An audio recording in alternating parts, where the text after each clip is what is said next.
the way.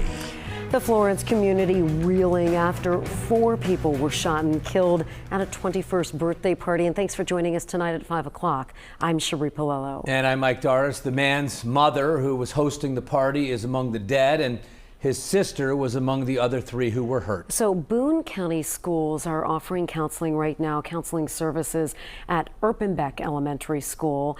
The Crossroads Church will also host a community night of prayer with the mayor at its Florence location, and that's going to happen tomorrow night. Now, police identifying the shooter now as 21-year-old Chase Garvey, but an official motive right now is unclear. So tonight we are learning more about those shooting victims. We are leading the way for you tonight with live team coverage of the shooting and exactly what led up to it. And we begin with WLWT News 5's Todd Dykes, who spoke with people connected to the victims. Todd?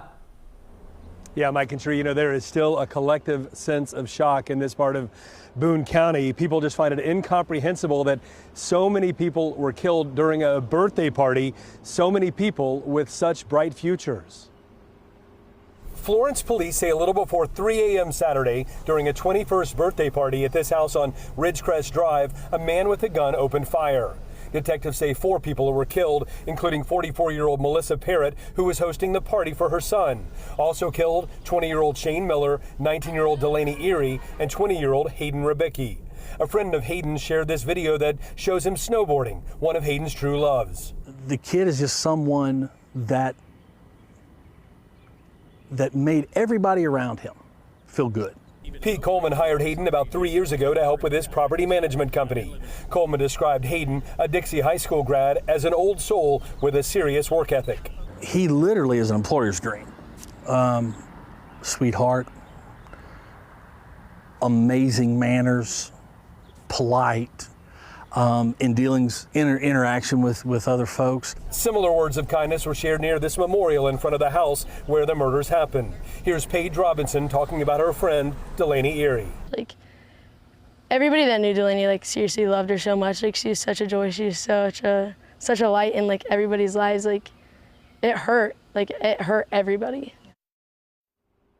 Yeah, that feeling of hurt, I've heard that discussed so many times today. 3 other people were injured during Saturday's mass shooting here along Ridgecrest Drive. All 3 expected to survive. As for the gunman, police say he took his own life after a short chase. Reporting live tonight here in Florence, Todd Dykes, WLWT News 5. Todd, a lot of speculation, a lot of social media posting about this, but have police said anything yet officially about a motive? Yeah, nothing definitive at this point, Mike. I've certainly heard a lot today ground as well, but investigators in Florence say that many people who were at the party knew the gunman. They don't think the gunman was invited to this get-together, just showed up, adding that there was some kind of a relationship issue, but it's not clear what that issue entailed. That's the extent of the information released so far. Mike? All right, Todd Dykes live for us tonight in Florence, and we are learning more now about the